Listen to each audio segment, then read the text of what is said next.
I'm delighted to have you with us all tonight. And before I introduce our wonderful guests, I want to introduce one person in the audience who won't like it that I do it, but I'm going to do it anyway. You may have heard the rumor that we were awarded a $10 million gift from the Rogers for Black Mountain Institute enhancement and continuation of our programs, and we are so deeply grateful. And Beverly Rogers is here. Beverly, would you please stand and let us acknowledge you?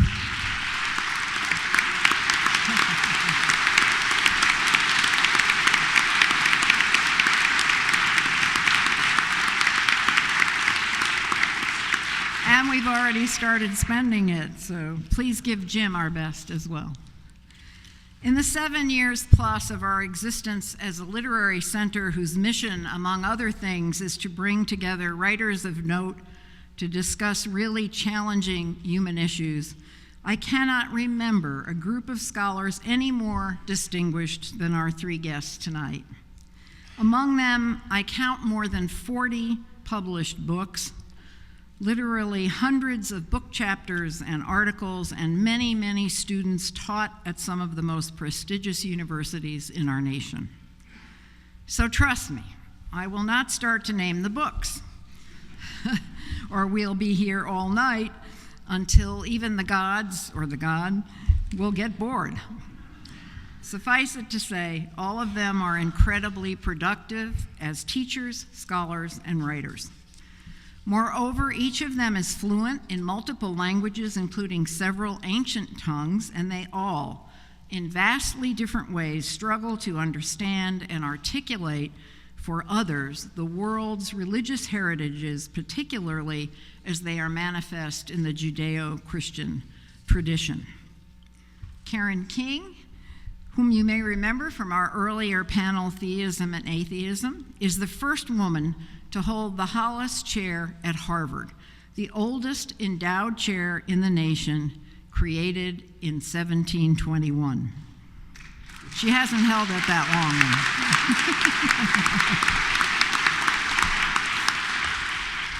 After becoming an expert in the Coptic language and receiving her PhD at Brown, Dr. King taught at Occidental College until she was recruited to the Harvard Divinity School, originally as the Wynne Professor of Ecclesiastical History, not our Wynne, W-I-N-N, before being appointed in 2009 to the Hollis Chair. Trained in comparative religions and historical studies, her scholarly specialties focus particularly on the Gnostic Gospels, the shaping of early Christianity, and on the role of women, marriage, and sexuality in the evolution of the early church. The winner of numerous foundation and agency grants, including one from the National Endowment for the Humanities, Karen has recently made a discovery that will provide the jumping off point for our panel discussion. Our second guest, Dr. Bart Ehrman, right to my left,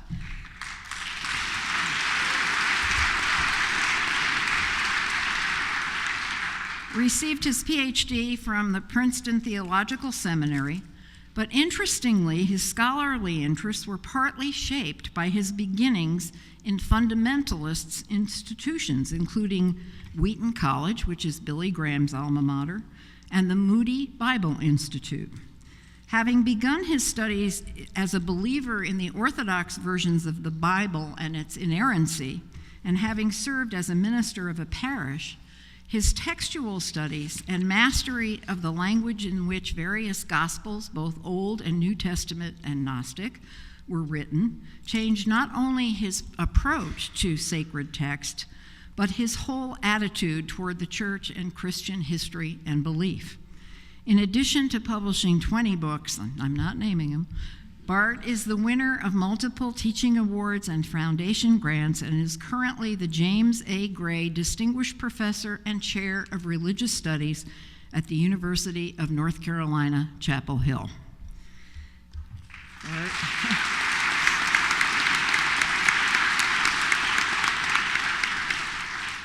And last but not in the least, Recently completing stints at both Emory and Washington University in St. Louis, Dr. Mark Jordan will return to Harvard in July as the Andrew W. Mellon Professor of Christian Thought with a joint appointment in the Faculty of Arts and Sciences. For the last 2 decades, Mark has focused his work around issues of sexual ethics and reflections on, among other topics, marriage and homosexuality in biblical texts, as well as Gnostic Gospels. His analyses also integrate non- and pre-Christian philosophers and thinkers, a reflection of his earlier scholarly interests and expertise in pre-modern European philosophy that was his focus of his PhD studies at the University of Texas. A graduate of St. John's College, a wonderful place that I was once the head accreditor for. I haven't told you that yet. We'll have to talk about it. It's a wonderful place. He graduated there summa cum laude, which is no small matter. And it's a place where every student reads extensively in classics and the rigorous curriculum, including learning Greek and Latin. Mark came to his religious studies with a significant background in the classical canon. And if that's not enough, before he left Harvard for the first time, he won the university's prestigious Distinguished Teaching Award in 2010. He has also won awards and fellowships from the Guggenheim, Carpenter, Ford, and Henry Luce Foundations. If you are not yet impressed by this extraordinary group and their qualifications, these folks have great passion for the study of religions and sacred texts.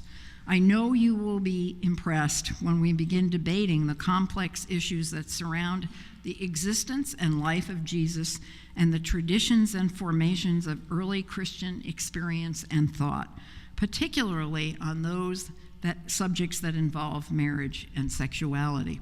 As a way to start the discussion, Dr. King has recently made a quite extraordinary finding. She says it's not all that extraordinary, but I think it is. And it's a papyrus, and I'd like her to start by talking about that small thing from antiquity, what its significance is, what its translation is, and what might its significance be. Karen, can we start with you?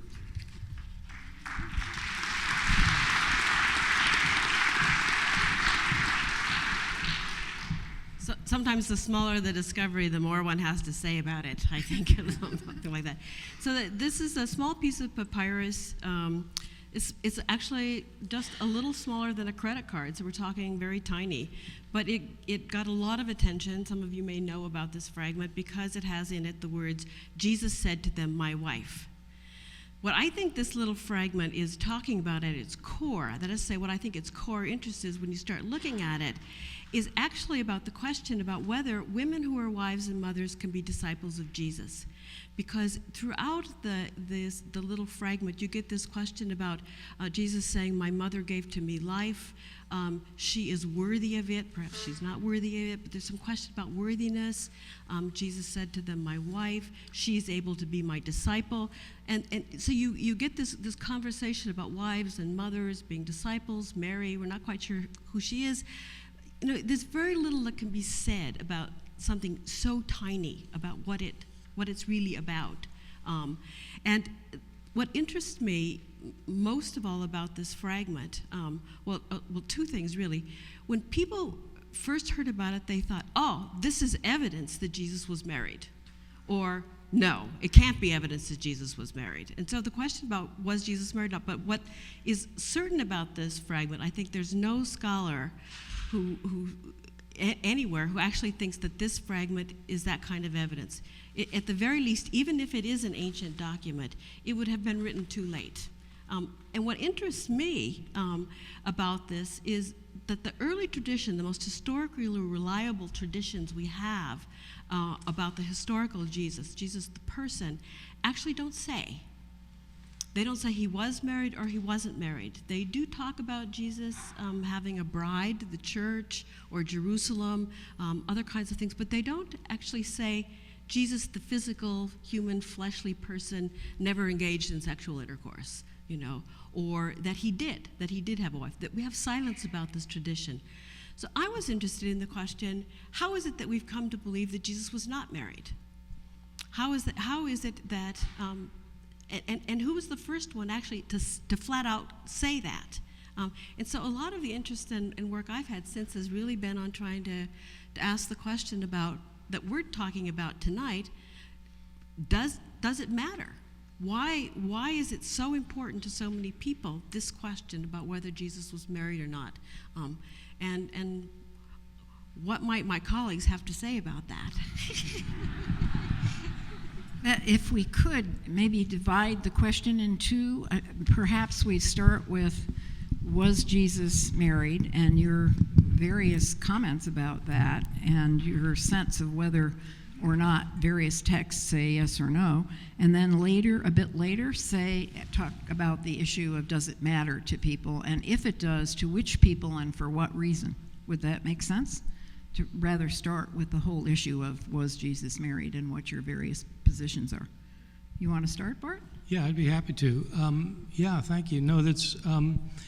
I think the value of this fragment is that it's raised the question of whether Jesus was married, and I completely agree with Karen that the fragment itself gives us no evidence of whether Jesus was married. A lot of my research has been on the New Testament and the historical Jesus, and my personal view of this is that Jesus was not married, and that there are good reasons for thinking he wasn't married. I should say that a lot of people that I come across who want to talk about this topic say that Jesus must have been married because Jewish men in the first century were always married. And that's completely wrong. So to begin with, it would have been physically impossible for every Jewish man to be married. And the reason is that except in times of constant war, men outnumbered women because so many women died in childbirth. So there were more men than women. So it's impossible for every man to be married, is point number one. Point number two is that we know of Jewish men from the time of Jesus who were single and celibate, including, for example, the group of Jewish men who were behind the Dead Sea Scrolls. A group that's commonly called the Essenes, were in fact celibate single men. The thing about these Essenes, the ones who produced the Dead Sea Scrolls, is that they had what scholars have called an apocalyptic view of the world. They thought that the world was controlled by forces of evil, but God was soon going to intervene and overthrow these forces of evil to bring in a good kingdom on earth. And because they were trying to prepare for this apocalyptic end that they thought was going to happen very soon, that was one reason that they chose not to be married. Jesus also was an apocalyptic Jew. And so it wouldn't be surprising if he weren't married. We know of another apocalyptic Jew who wasn't married, who was the Apostle Paul. The Apostle Paul, an author of many of the books of the New Testament, explicitly says that he would prefer that the followers of Jesus not be married. I actually have a longer argument, but I think I've taken the floor long enough. Why don't we go on to just have Mark give your sense of this, Mark? I would distinguish, I guess, between the historical question, was Jesus of Nazareth married, which I think is probably unknowable given the historical records we have, from the question how Jesus is represented in the tradition. And I think for what we think of as the Orthodox tradition, that is the tradition that won, it's very important that Jesus is not married. It's important for a number of things people want to say about Jesus's purity, for example, or his witnessing to another world. But it's also important because the tradition has not been taken with Karen's argument about a possible silence. I find that a very interesting argument. But I think the tradition has always felt that if he were married, that would have been important enough to register in the Gospels. So that the fact that the Gospels don't mention it means he was not married. So to assert that he was married would, for many people, I think, cast doubt on the authority of the canonical Gospels, that is, the Gospels we actually have in the New Testament. And that's your point, is that it's New Testament Gospels that don't make that clear, not simply all the Gospels that have since been discovered. Right, because the point, I mean, even if you assume for a moment, just grant that the fragment that Karen is describing is from the historical period that it seems to be from, that it says what she thinks it says, the dominant tradition has a very easy answer to that. There's all sorts of heretical views about what Jesus was or wasn't, so this is just another heretical view. Right? What counts for the tradition, at least for the dominant tradition, is the authoritative text of the New Testament, those four Gospels. Karen, you have a different perspective on this, I think. Well, actually, no. No, okay. But I guess I find the silence issue very, very persuasive. You know, the way in which when we don't know things, we fill in the holes. And I wouldn't argue in any particular against anything Bart has said, for example, but I think we can say on the one hand, not just Jewish people, but everybody got married.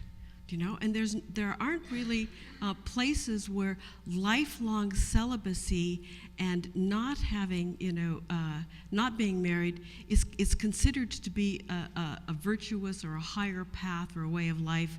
You do get people who in times of holy war will set aside marriage for a while, or Paul talks about, a husband and a wife abstaining for a time in order for prayer. We find these things, but it's also quite possible that somebody just didn't get married. It's also possible. Anthony LaDunn has a new book out, I think, called Jesus' Wife or The Wife of Jesus, something like this, and he's arguing that well, Jesus may have been married, his wife died in childbirth, and then he went off and had a mission. But it's also quite the case that we don't know about a lot of people being married. We know Peter was married, for example, only because Jesus healed his mother-in-law. So, is it normal, in some sense, to list the marital status of men? It's much more common when you introduce a woman, to introduce her in terms of the most important men she's related to. A husband, a father, a famous brother, if your uncle is Caesar, would be mentioned, than it is to identify men in terms of their marital status. So I can see where you can stand on one foot or you can stand on the other foot. But what is incredibly important is the way in which the tradition has come down to us in so much weight. And again, I just keep moving back to this issue about it's not so much was he or was he, but why is it so important, and what has come to rest on the way one answers that question? And it must be said that even among the heretics, maybe the Gospel of Philip, I've actually made an argument that the Gospel of Philip represents Jesus as being married. But that's not even indisputably clear. And if that's the case, it means that we don't actually have anybody who just flat out says Jesus was married. And that longer case is interesting. And one has to say, is that because nobody thought it? And here's where I guess now I'm talking too long, but I keep wanting to push on this notion about early Christians from the very beginning, from the earliest texts we have, the letters of Paul, are very much interested in questions that we would call sexual ethics, issues about marriage and sexuality and so forth. But only later, as far as we know, in the 2nd century, did they start to tie them to the imitation of Jesus. What did Jesus do? And it seems to me unthinkable that nobody at that point said he was married. Somebody must have thought it, given given that they made up a whole bunch of stuff about Jesus, okay, that happened during this period. So, do you think that any of you, please, the Orthodox, as it grew into an orthodoxy, the church, that it specifically or purposely eliminated references to marriage or sexuality because of the values of those who shaped the early church? With respect to Jesus, you mean? Yes, with respect to Jesus. Yeah. No, I don't think so. I don't think that there was any tradition of Jesus being married. And it's not something the Orthodox would have wanted to suppress, because most of the Orthodox into the 2nd and 3rd centuries were most of them were advocates of marriage. They wanted to control marriage, and they wanted to say a lot of things about what happens within a marriage. But the Orthodox tradition early on wasn't interested in that. Let me just say, with respect to the silence argument, that I think I basically agree with Karen on this. But to give the argument its due, I mean, it is the case that Jesus' parents are mentioned, his mother is mentioned, his father is mentioned, his brothers are mentioned, his sisters are mentioned, his disciples are mentioned. I mean, his women followers are mentioned. So there's mention of a lot of people connected with Jesus. So the question about silence is, why would this person not be mentioned, given that all these others are mentioned? That would be the argument. And at the end of the day, I mean, Jesus, yes, of course, he may have been married, but to me it seems unlikely. But the whole issue of sexuality and how we got to celibacy, for example, for nuns and priests, and it's essentially lifetime after they've taken their vows, correct? Celibacy. Did that come through? It all seems to me to be repressive of sexuality, marriage, homosexuality, and we get to celibacy for modern nuns and priests in the Catholic tradition, at least. Was this sort of conversation repressed in both the New Testament and in the Gnostic Gospels, or not? I think Karen has pointed to part of that. I mean, we're talking about a struggle that takes centuries, right, in terms of the kind of generalization or popularization of an extremely ascetical sexual ethics. That takes a long time to become generalized, say, out of monastic communities or out of various sorts of intentional communities. But it's not, I would say it's not entire. There are places in the New Testament writings where you can rather easily attach that view. One of them is 1 Corinthians 7. It's the eschatological Paul saying, the end times are near. I wish everyone were like me, being unmarried. Women, if you become single, don't get remarried. It will be terrible to have a child in the end times. But there's also Jesus's polemic against the natural or biological family in the Synoptic Gospels, right? So Jesus is, there may be silence about his marital status, but Jesus is always saying things like, when his mother and family show up outside, who is my mother? Who are my brothers?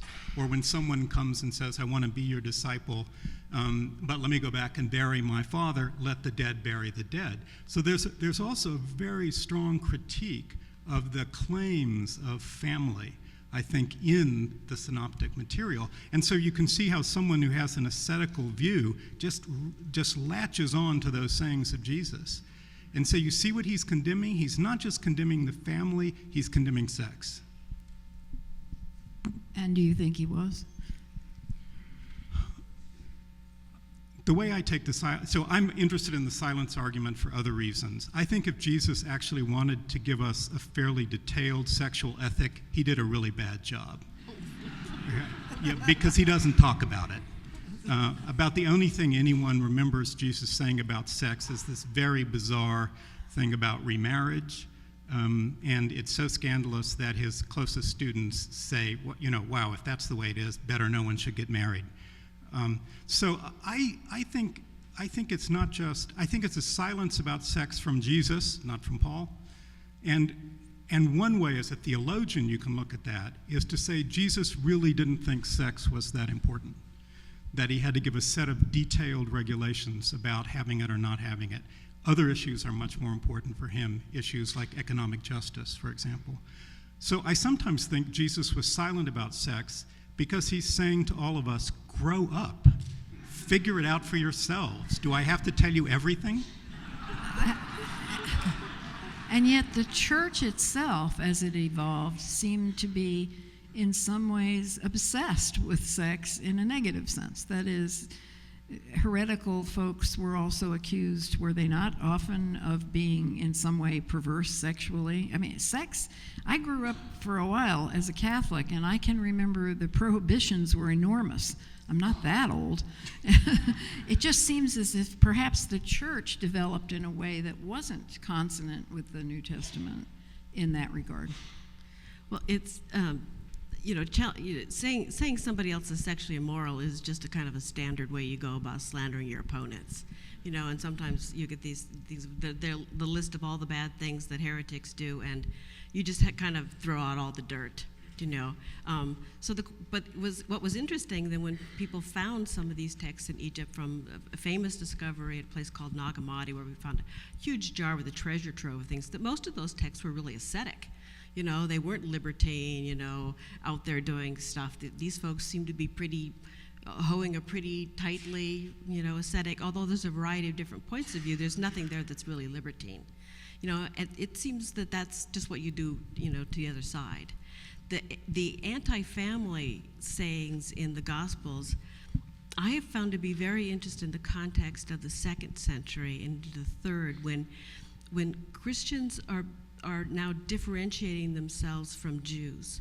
See, Jesus was Jewish, and so the kinds of comments that he's making in about family and so forth, if they belong to his life and his period, are very, very interesting, I think, in terms of critiquing the family. But when read in the 2nd century, they become arguments for Christians who are at odds with natal family, because precisely of their following this whole Jesus movement thing. And we know that households converted as a whole and so forth, but what's also clear is that Christians are talking about each other in family terms. God the Father, Jesus the Son, we're brothers and sisters in Christ. Christ is the bridegroom, you're the brides of Christ. This kind of family language is a way in which you could talk about them disembedding from one kind of family and embedding in another family, a higher family, if you will, or higher in the sense of loyalties go to the family or the household of God first. So the language and the talk about family is works on several kinds of levels in the same way that Jesus being married, they married him off pretty early. I mean, Paul talks about him, about the church being the virginal bride of Christ, already in the earliest materials which we have are the letters of Paul. But Jesus is not married to a woman; it's the church. So they're working with these notions of a married Jesus, but from very early on, that slot, if you will, gets taken up by the church. And it gets moved to a symbolic kind of metaphorical field, and that has a lot of traction, in the centuries that will come. And it easily moves into a place where, of the ascetic moment, where those who take up the ascetic life then become the virginal brides of Christ. So I think the sexuality marriage language is very interesting. Bart? Did you want to respond to that? Yes, I agree. Karen, you have recently written an article about the Gospel of Philip in which you talk about that symbolism a great deal, that there's kind of an interrelationship between the bride of Christ and the commitment to the church and potential married sexual activity, that they're almost interchangeable symbolically. Am I understanding that correctly? Well, what I got interested in was this question: who was the first one to say that we know of that Jesus was not married, and in what context? And who were the first to say he was, in what context? Now, the first to say that he was is this passage in, and I should of course have the reference on the top of my head, but it's in Paul, where he says, "I present you as a virginal bride." As a church, okay? And there the issue is that he's fighting with this other guy, okay? So it's an inner church thing. It really isn't about sexuality and marriage. But the next ways that those get picked up are like in Ephesians, for example, where the Christ is the bridegroom of the church as the bride becomes a template for husbands and wives being married. So it becomes a way of making a Christian marriage, if you will, into a sacred institution, and defining issues about purity and baptism and a whole cluster of ritual issues as well as issues about marriage. But it's a very positive, pro-human marriage for Christians. Okay, and then the first people who say apparently that Jesus did not marry explicitly are cited by Clement of Alexandria, who's a church father who's writing in the second century, late second or third centuries, and he's out to get these group. We think it may be this guy named Tatian or some folks we call Anchortites. Anyway, there's some folks out there who's saying, if you become Christian, you give up sexuality. You know, no sexual intercourse, no marriage, nothing. It's over. You know, that marriage is fornication, sexuality is fornication, even marriage is fornication, period.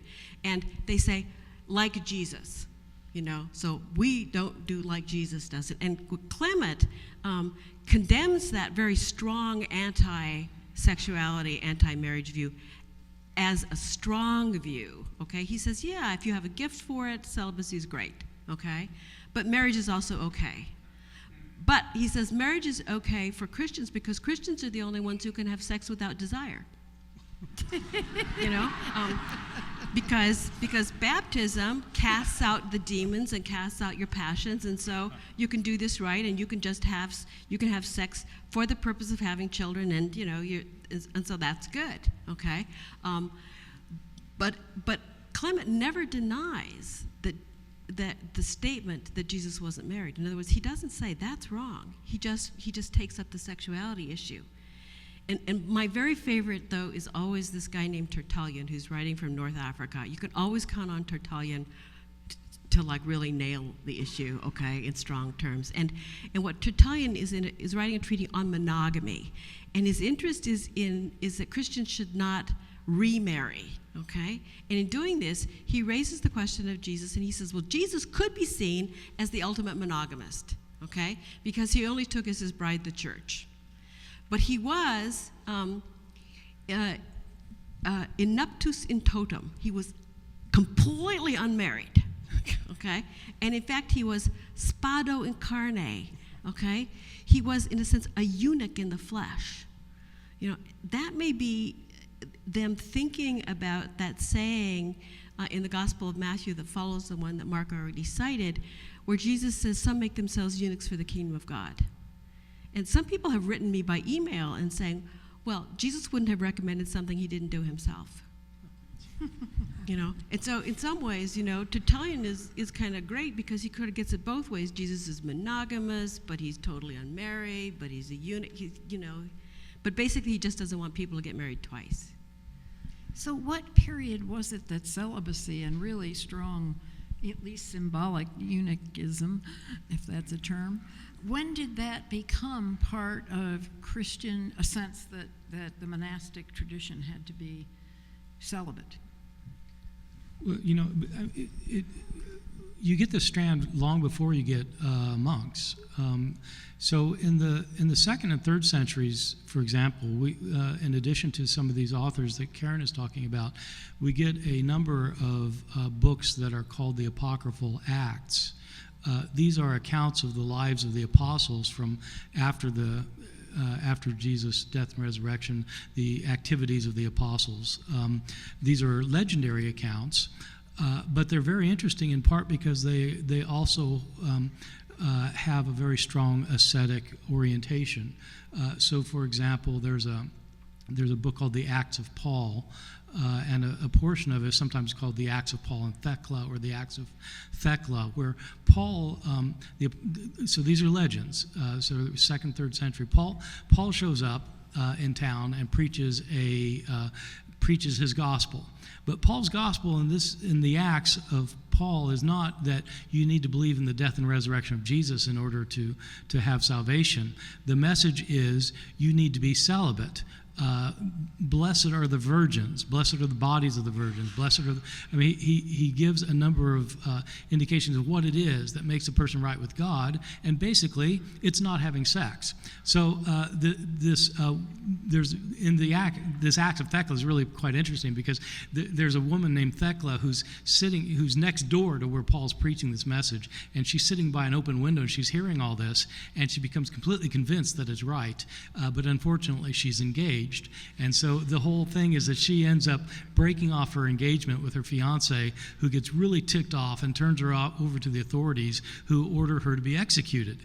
And and God, of course, saves her from her execution. But she goes on then to live a celibate life following Paul, and is given authority actually to be herself a kind of apostle figure, but it's rooted in this idea that the way to be pure before God is not to have sex. This is going on before you get monks and monasteries, and my sense of it is actually similar to what Mark was saying, is that early on this emphasis of celibacy was an apocalyptic notion that the end's coming very soon, so don't be tied to any kind of social relations. It's better to be single and celibate. But that eventually, as that apocalyptic idea passed away within early Christianity, this idea of celibacy took on a life of its own, and it came to be seen of as a kind of special sort of spirituality, that those who are really spiritual are the ones who won't have sex. Then that's going to lead into what happens then with monks and monasteries. Yeah, and what does that is, so celibacy has come down right to this present day in the Catholic tradition, and there are people all over the world who think that part of the Church's problem with priest abuse goes right back to the stupid and unnatural sense of celibacy. I say that as a viewer of this, of what people say, not just my own opinion. Sorry, I'm trying not to do that. In any case, is there a connection, do you think? One, is it a tradition that has made sense in the evolution of Christianity, but Mark, and is it something that has the side effect of driving people to do things that are really much worse than getting married and having marital sex? With desire. Yeah. Oh, it's the desire that's the problem. Yeah, it's the desire. It's always the desire. That's what gets you every time, doesn't it? Absolutely. Let me just hold in suspension the question about how this has played out in the Roman Catholic Church recently, because I think that's a really complicated question. But I do think that once the kind of what we call the orthodox reading of the celibacy of Jesus is established, well, then the answer to the question, what would Jesus do, is not get married. And that means if you're going to be a perfect Christian or a full Christian, but certainly if you're going to be an ordained minister of the church, that then becomes a kind of ideal for you. Now, it's taken very different forms in different Christian churches. For example, in the Eastern churches, the rule has been that it's fine for priests to be married, but not for bishops to be married. That was also the rule in the West for a while, and there were always, of course, how shall I say this delicately, there was always a large gap between what the law said and what people actually did on any place in the church. It was only really in the 11th and 12th centuries in the West, and as a result of very violent political struggles, that the rule of universal celibacy was imposed on priests as a whole, not just on monks and bishops. So it was a slow process. What's interesting to me is to watch it come back at the time of the Reformation, because the issue of whether Jesus was married or not is actually a kind of embarrassment for the reformers. If you look at John Calvin, for example, in the Institutes of Christian Religion, Calvin wants to refute all of the Catholic arguments for the mandatory celibacy of the priesthood because he's in favor of a married clergy. He goes through all of the arguments except for one, namely the argument that Jesus wasn't married. That one he doesn't touch, right? And even in Methodism, for example, John Wesley has this essay, this short piece on singleness and the Christian life. And in the first version of that, what Wesley says is, I think that all Christians at the moment of their intense conversion, of their intense encounter with Jesus, are called to singleness, are called to celibacy. And Wesley's circle says, you can't say that. That's the Catholic position. So Wesley amends the document. So we tend to think of this as a sort of Catholic problem, but I think we should think of it instead as a recurring question for Christian churches once it becomes generally believed that Jesus was single. I want to shift just to one sort of popular thing and go back to Bart for a minute, and I know Karen will get engaged. And that's the subject. People here in the audience, I think, will either have read or seen the Da Vinci Code. And Bart has written a book about the Da Vinci Code and about what the claim is in both the book and the film about the divine femininity that was somehow repressed for many years by the worst parts of the church, and that Mary Magdalene was not what we are often led to believe she is, but a much more important character in Jesus' life, perhaps his wife. Well, the whole issue that is raised in the Da Vinci Code, I guess, about femininity and was Jesus married to Mary Magdalene. And Bart, you have studied that a great deal and studied the claims made in the novel and so forth. It's just interesting because my guess is lots of people have seen or read the Da Vinci Code.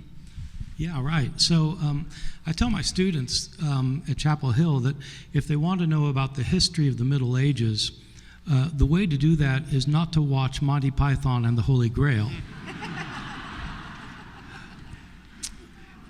And if you want to know about the history of early Christianity, the way to do that is not to read the Da Vinci Code.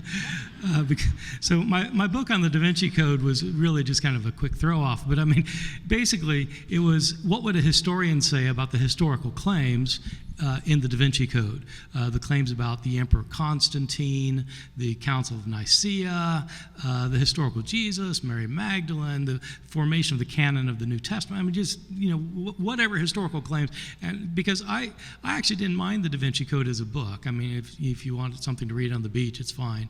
But it makes all these historical claims, and claims itself. Dan Brown claims that that the historical claims are right, and that the fiction is just. But in fact, almost everything he says is wrong, and so that's why I wrote my book. So, right, you had a question, yeah, right.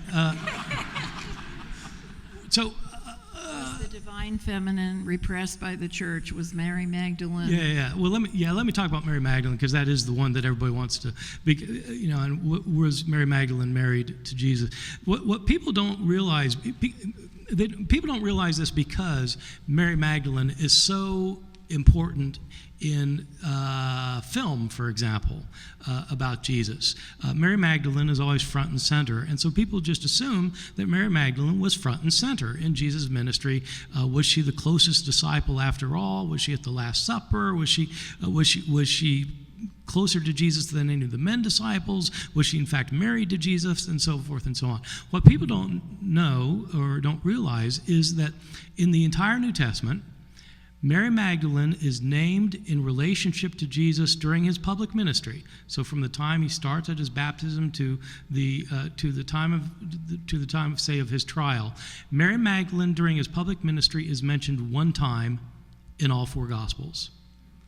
Luke chapter 8, verses 1 through 3, we're told that Mary Magdalene, Joanna, and Susanna, and a large group of other women supported Jesus and the disciples financially.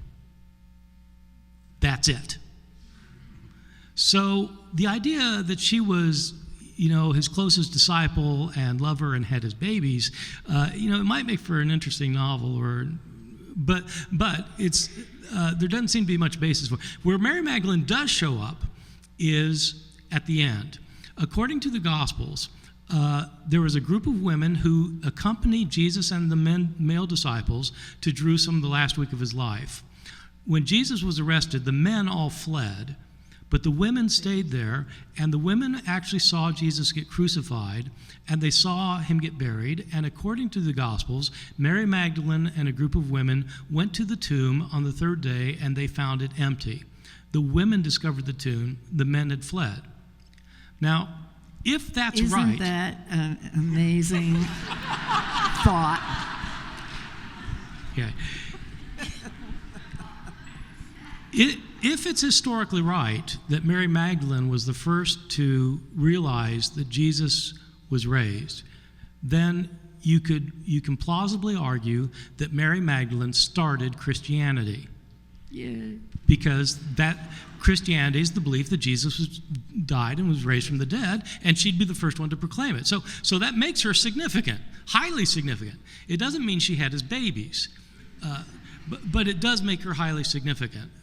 But I don't think that in terms of his public ministry that she was a significant figure. Do you want to talk about that, Karen? Not a lot. No.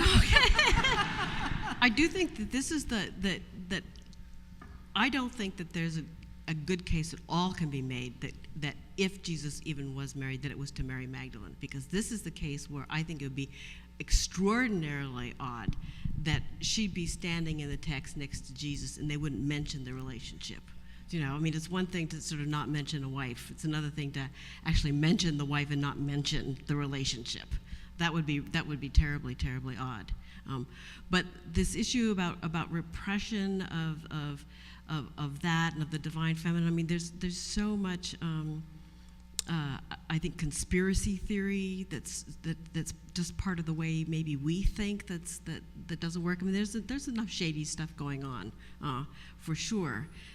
But this issue for me about the divine feminine brings back to a point I wanted to pick up on that Mark made, which is if Protestants, see, this is what was so interesting to me. We have this imagination in our heads that, Catholics are going to be upset by a married Jesus because then the hierarchy and everything's going to come crumbling down. But in the reactions that I got, almost all to this fragment, to the suggestion Jesus was married, almost all of it came from Protestants. And I was thinking, that's really interesting. I mean, of the people who, first of all, everybody thought I said that Jesus was married. So the people who hate me and the people who love me both think I said something I didn't say. Okay, so that has nothing to do with anything. But the biggest fan group were Catholic women. You know, in terms of my email, they loved this idea. And the question for me is, why then would that be the one issue that a Protestant would not take up?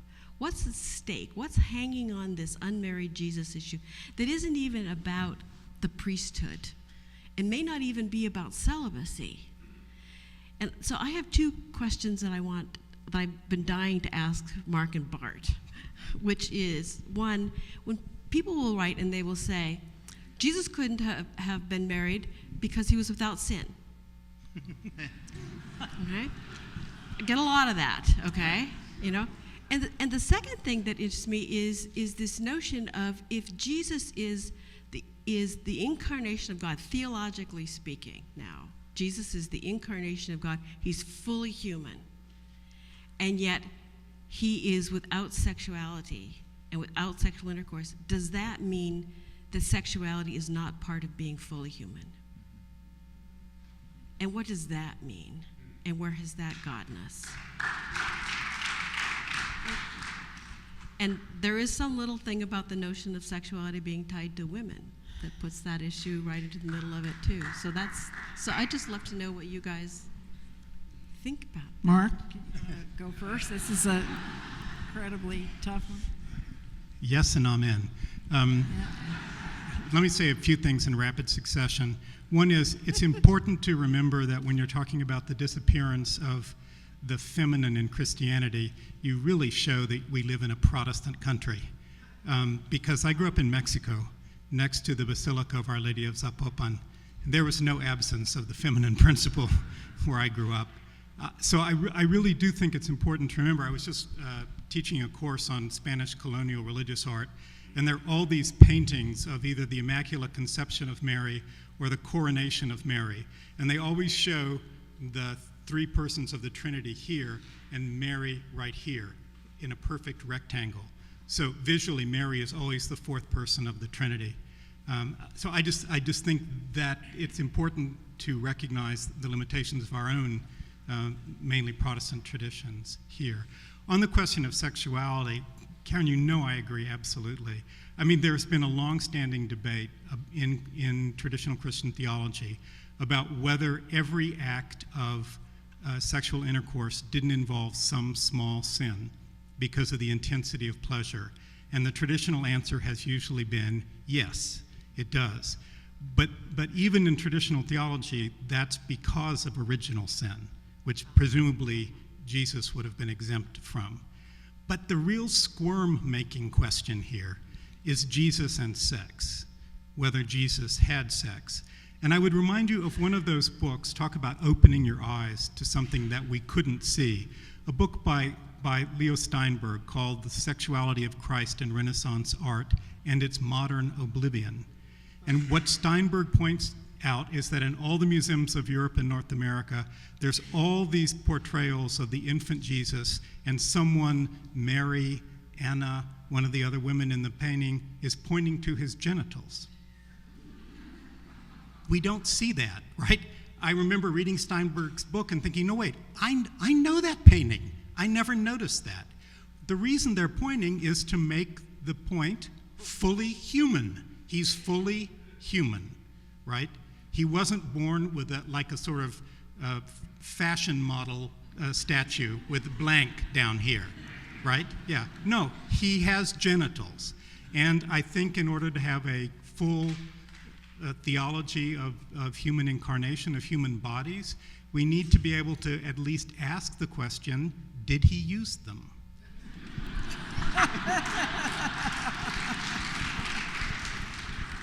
Well, Bart, did he? Yes, he did. No, I mean, the three of us are in complete agreement on all this. Maybe, but what Mark just said has raised a question for me that I'm not a theologian. I'm a historian, and I think that Jesus. I don't think that he was married, but I certainly think that he had a sexuality, and I think that was almost certainly manifest in one way or another. But I do have a question to Mark about that, which is. When you talked about the original sin thing, I wonder if you could say something about the relationship between when theologians started talking about original sin being involved in the sex act in relationship to when they started talking about Jesus not having any kind of sexual relation at all. Is there any connection between those two? That's a really interesting question. I would have to think long about that. I mean, if you go to someone like Augustine, for example, who's so important in laying the foundations of marriage theology and sex theology for the Western churches, which means for all of us, both are clearly present, right? So there's this idea that original sin so disordered, so disrupted the human soul that desire now runs through our bodies like a fever and shows itself especially in sexual acts, so that it's impossible to have any sexual desire without it sort of overpowering you. And that's always contrasted, not just with the figure of Jesus, who's free from sin, but it's also contrasted with the model of Christian marriage. This goes back to the point of Christians being able to, that they're unique, they're gifted, they can have sex without pleasure. And what Augustine says, and this is in his defense of marriage, mind you, because he's arguing against other people who say that you should never get married. What he says is the ideal Christian marriage is to get married, have sex early on with as little pleasure as you possibly can, and then give it up.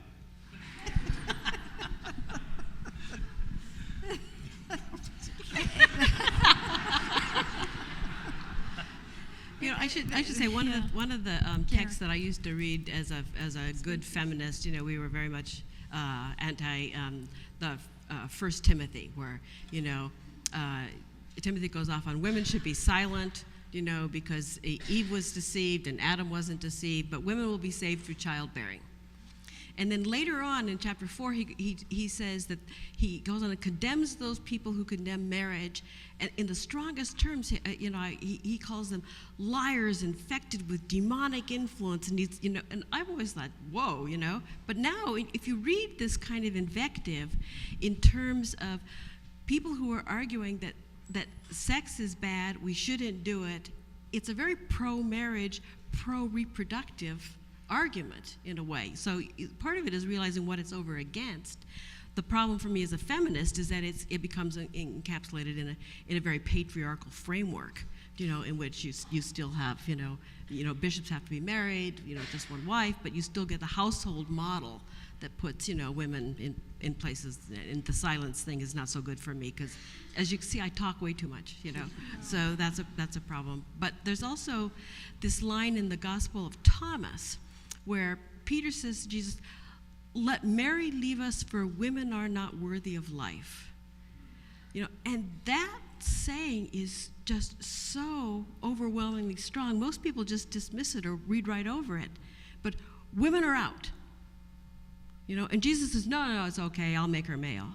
You go like, oh, thanks, not the strongest defense. But when one begins to see these kinds of very strong ways in which marriage and reproduction had to be defended before you even get to the desire issue, I think it's very telling that there are issues about the place of women, very much involved in all of this, that are not turning on original sin, desire, etc. But there's something about social structure, about the place of women and where they are in all of this.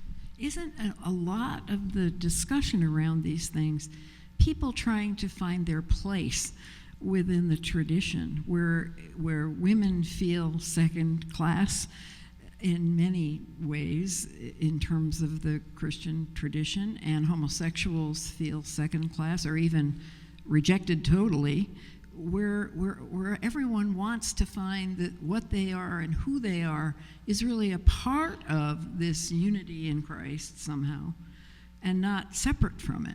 That there's a struggle to do that, and therefore to reinterpret materials, to try to find your way into it in a positive way. Is that part of this whole discussion all the time? No, I think that's absolutely right. And one of the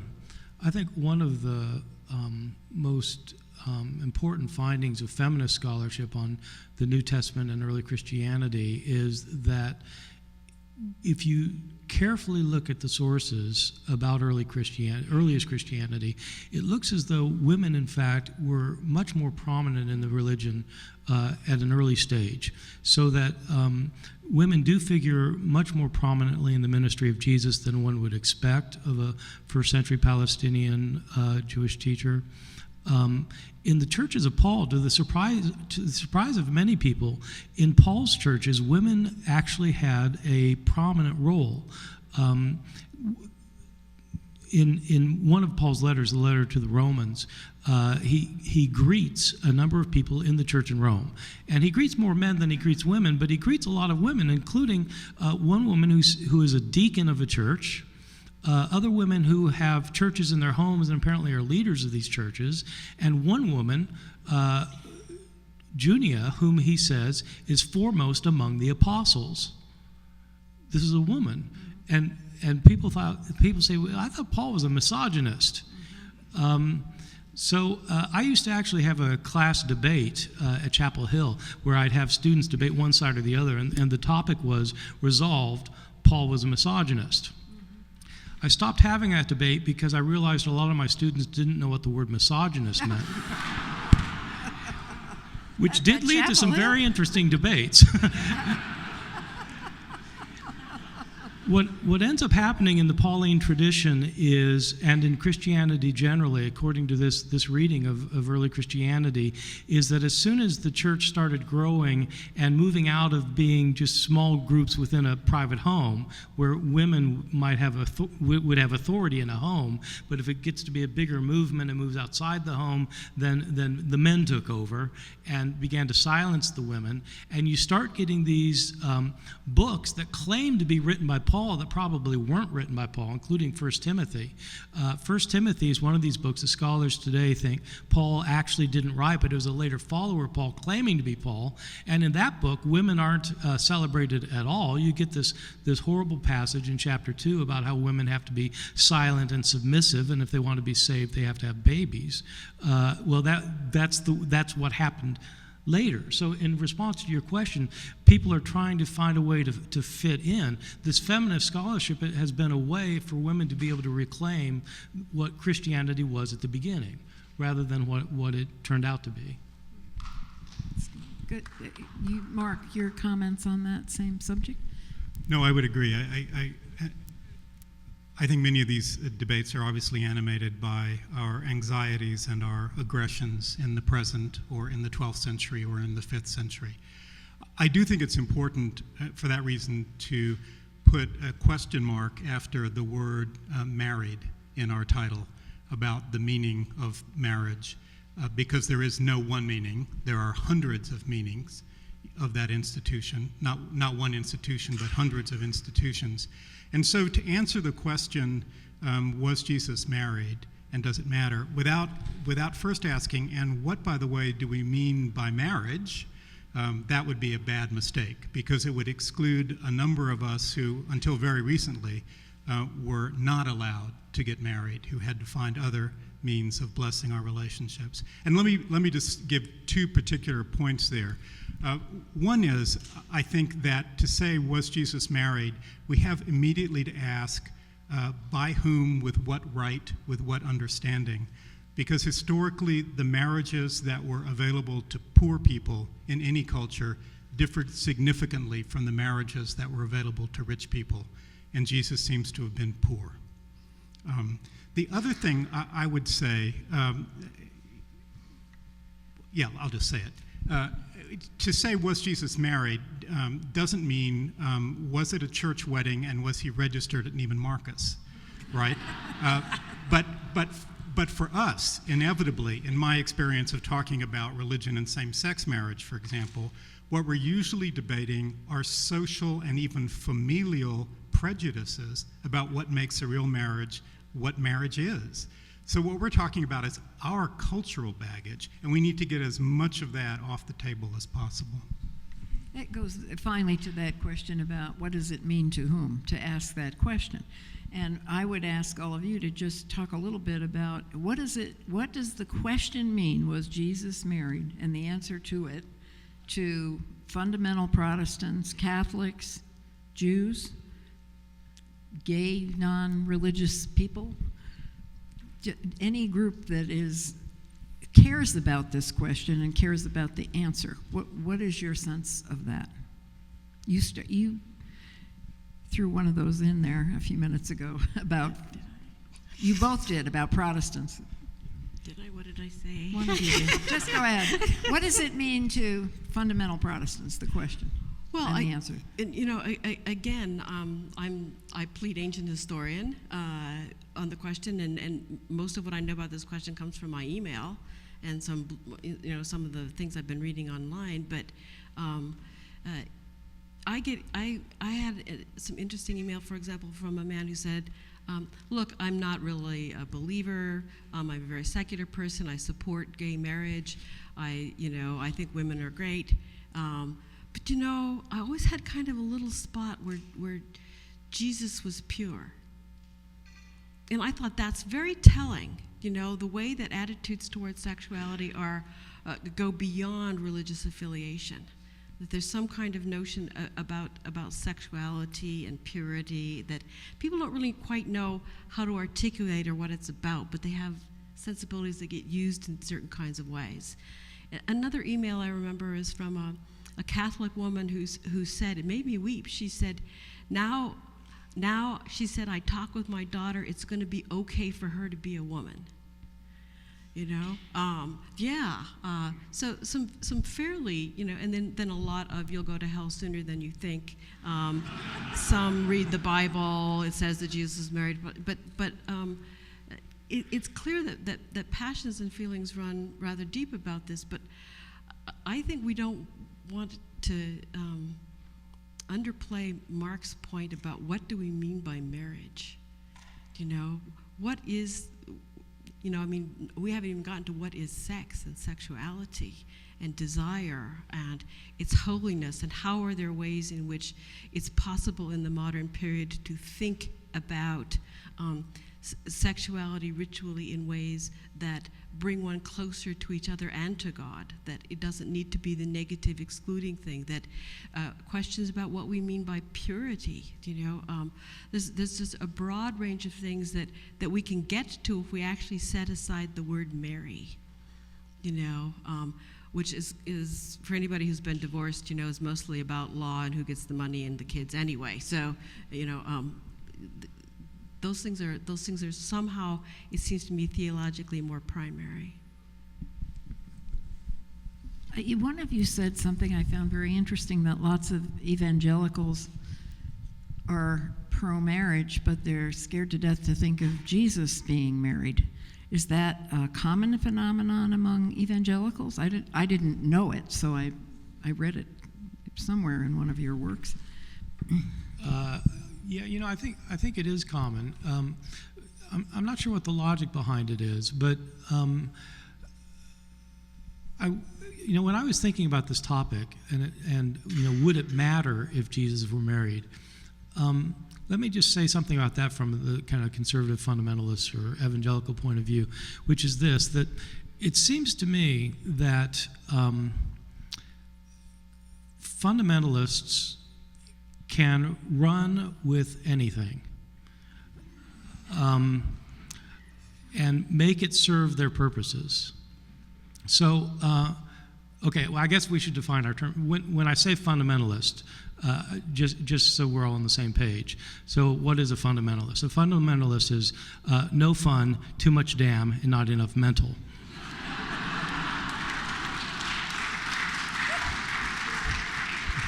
So, just so we all understand what we're talking about.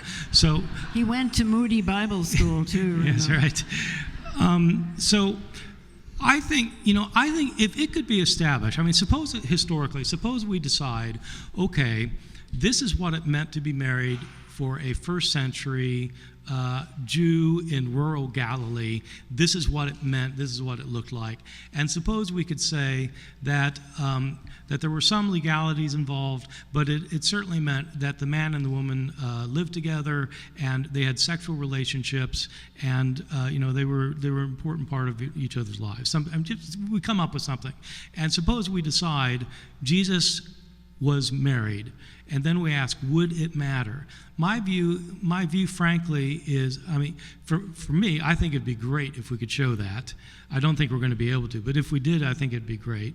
And I don't think it's going to matter for anybody, really. I think people think it's going to matter, but I think what would happen is people would advance their own arguments that they're about what they already believe, and they would simply incorporate this new datum into their arguments, because I don't think historical data really end up affecting fundamentalists. Mark, historical data do not affect fundamentalists. Well, no, and I would generalize that. It's astonishing to me. So look, in the last since the mid-1950s, there's been an extraordinary amount of work done on the history of homosexuality in the Christian churches, and that necessarily means a lot of work done on the history of sexuality in Christian churches, because homosexuality has always carried the burden of sin for the rest of sexuality. It's amazing how little effect that historical research, which has produced some astonishing discoveries, has had on church doctrine. John Boswell, for example, thought that if he could just show historically that this rite of blessing friendships, which existed in both the Eastern churches and the Western churches, had been used by many same-sex couples to secure church blessings for their sexual relations, if he could just prove that historically, the Vatican would have to change its position. No.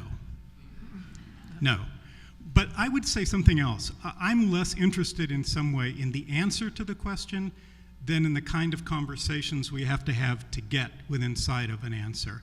because I'm convinced of two things. One is that no Christian organization, no Christian group has now a coherent account of sexuality, right?